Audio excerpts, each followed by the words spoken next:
किसान साथियों, राम राम। आशा करता हूँ आप सब ठीक ठाक होंगे। साथियों, आज हम चर्चा करेंगे ग्वार और नरमा के ऊपर।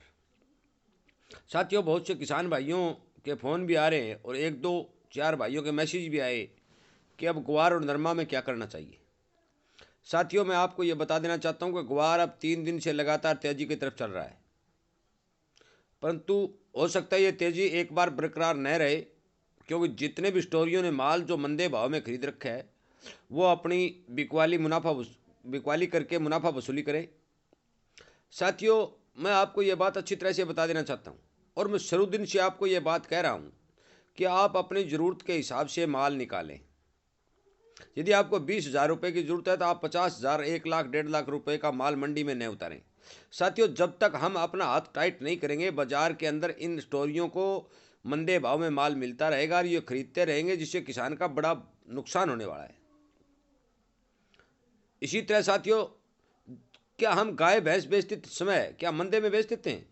एक व्यापारी लगाते हैं, दो व्यापारी लगाते हैं, तीन व्यापारी, तभी हमें भाव का पता चलता है। उसी प्रकार आप इस बात से बिल्कुल ही निश्चित रहें कि अब की बार ग्वार के अंदर मंदा नहीं है। साथियों, मैं आपको बता देना चाहता हूं कि बिजाई करते समय भी कई लाख बोरी ग्वार की आवश्यकता पड़ेगी। कोई एक दो बोरी ग्वार से पूरे भारत की बिजाई नहीं होने वाली। और ग्वार की आमदनी अब की बार बहुत कम है। डिमांड बराबर चली हुई है, चाहे वो कोरमा हो, चाहे गम हो, चाहे जो भी हो। ग्वार की डिमांड जो है बराबर निकल निकल रही है, आ रही है, और धीरे धीरे ग्वार स्टेबल होगा, मजबूत भी होगा। साथियों, धैर्य बनाए रखें। मंदे भाव के अंदर मंडियों के अंदर अनाज ले जाके देने से हमें नुकसान के सिवाय कुछ नहीं मिलने वाला, क्योंकि हमारी लागत ही 6,000 रुपये प्रति कुंटल है, तो हम 5 और 4 में क्यों दें।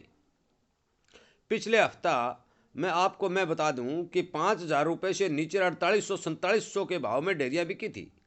आज वही डेरियाँ 5300, 5200, 5400 रुपये बिक रही है। NCDX के ऊपर आज 5600 पार कर गया है। तो आप मान के चलो, जिस किसान ने ग्वार दे दिया उसका 500 रुपये प्रति कुंटल के हिसाब से नुकसान हो गया। 40 कुंटल यदि बेचा है तो आप देखो कितना नुकसान हो गया। साथियों, मैं आपको ये बात अच्छी तरह से बता देना चाहता हूँ कि आप धैर्य रखें। ग्वार में मंदे के कोई भी चांस नहीं है। फिर भी भगवान क्या कर दे इस बात का कोई पता नहीं चलता, परंतु जहाँ तक मेरे सोर्स या मेरी जानकारी है, मैं आपको अच्छी तरह से ये बात शुरू दिन से समझा रहा हूँ कि आप ग्वार के जितने भी किसान हैं, घाटा मत खाएं, मत खाएं, क्योंकि इन स्टोरियों को मंदे भाव में नाज उपलब्ध मत करवाएं। इन सब कंपनियों ने अपना सर्वे करवा के हर एक गांव, हर एक शहर, हर एक मंडी तक ये पता लगा लिया है कि अब क्या होने वाला है। ये मंदे भाव में खरीदते हैं, तेज भाव में बेच देते हैं, अपना मुनाफा वसूली कर लेते हैं। परंतु ये जब मंडी में माल मिलेगा ही नहीं तो लाएंगे कहाँ से ये।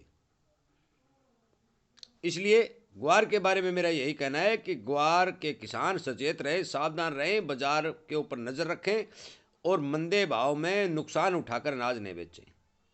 रही बात नरमा की, साथियों, नरमा स्टेबल बना हुआ है। 57,000 के लगभग कैंडी के भाव चल रहे हैं।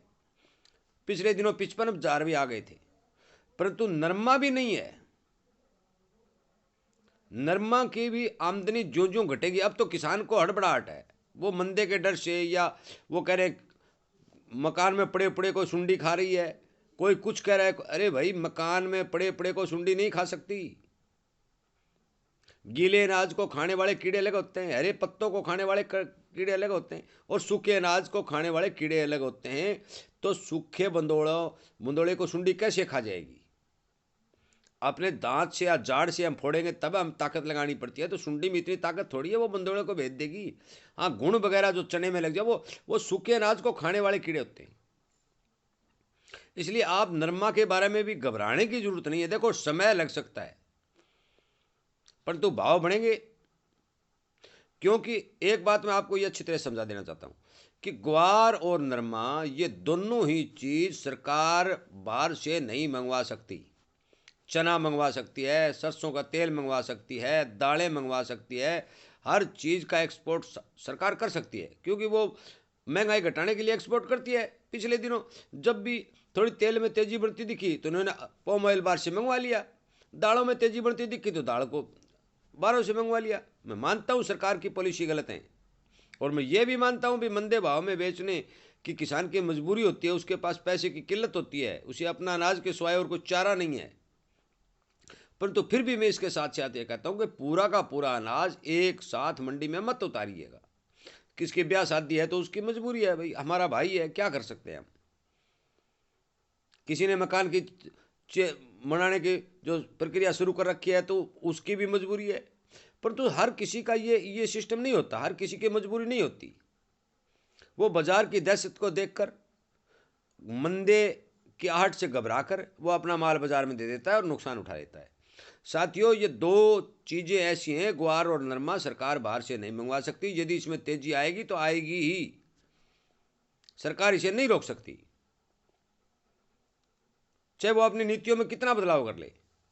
टैक्स घटा देगी, बढ़ा देगी, पर तेजी आती है तब टैक्स घटाने या बढ़ाने से कोई ज़्यादा फर्क नहीं पड़ता। इसलिए आप कृपया करके धैर्य बनाए रखें। 2 दिन में ग्वार 3 दिन लगातार 3 दिन से तेज है। गम 10,800 रुपये के लगभग आ गया था, 700 भी आ गया था, परंतु आज 11,200-300 रुपये बिक रहा है। 5200-5300 वाला ग्वार NCDX के ऊपर आज 5600 की कुछ ऊपर रुपये बिक रहा है। कैंडी जो 55,000 प्रति कैंडी नरमा की जो बिक रही थी, आज 57,000 के लगभग बिक रही है। हो सकता है 1-2 मंदे का झोल और आ जाए, परंतु फिर भी इन दोनों कम्युनिटियों में मुझे नहीं लगता कि कहीं मंदी है, क्योंकि आप इस बात से सब जानकार है इस बात के कि जब जब किसी चीज़ की कमी आती है उसके भाव बढ़ते हैं। और अब की बार 2023 के अंदर नरमा और ग्वार की भरपूर कमी है, कहीं भी पूरी संतोषजनक पैदावार नहीं है। बाहर चीन हो चाहे अमेरिका हो, इनमें भी नरमा की पैदावार में बहुत ज़्यादा कमी है। 30-30, 25-30, 35-35% प्रोडक्शन घट गया है।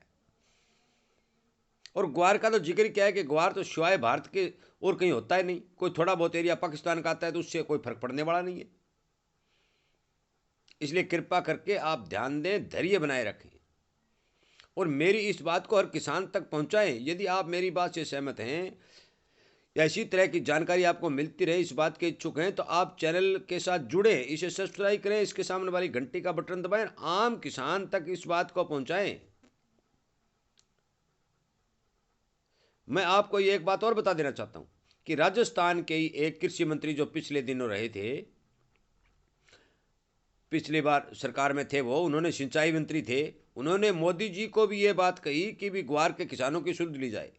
और उन्होंने ये भी कहा है कि मैं राज्य सरकार से भी ये कहूँगा कि इन स्टॉकिया जो भाव को दबा कर बैठे हुए हैं, इन स्टॉकियों के ऊपर नकेल कसी जाए, इन पर इंक्वायरी की जाए, इनकी जांच की जाए कि हो क्या रहा है। साथियों, अब ये मुद्दा सरकार के संज्ञान में आने लगे हैं। जितने भी विशेषज्ञ हैं, चैनल वाले हैं, जो बाजार पर नजर रखते हैं, सब के सब इस बात से सहमत हैं कि ग्वार के भाव को नाजायज तरीके से दबाया जा रहा है और किसानों को नुकसान किया जा रहा है। यदि सरकार थोड़ी चेतना में आती है, नई सरकार है, महीना 10 दिन 20 दिन लग जाते हैं, चेतना में आते हैं, यदि इन स्टोरियों के ऊपर कार्रवाई करनी शुरू कर दी तो ये अनलिमिटेड स्टॉक नहीं कर सकेंगे। हाँ, ठीक मानता हूँ मैं, ग्वार के स्टॉक के ऊपर कोई लिमिट नहीं है, परंतु फिर भी जब कार्रवाई का डर होता है तो इन्हें ये हिसाब देना पड़ता है भी इतना ग्वार आपने इकट्ठा किया तो पैसा कहाँ से लिया। इसके डर से ये बाजार में माल उतारेंगे, बनती हुई तेजी को एक बार रोकने की कोशिश करेंगे। परंतु आप निश्चित रहें कि ग्वार के अंदर अब की बार अच्छे भाव मिलने वाले हैं। नरमा भी मुझे लगता है कि भाव अच्छे मिलेंगे, समय तो लग ही सकता है। साथियों, जल्दबाजी नहीं करें, अड़बड़ाहट में अपना माल मंदे में न निकालें, सावधानी से, सूझबूझ से वही अपना माल बेचें, ज़रूरत के हिसाब से बेचें।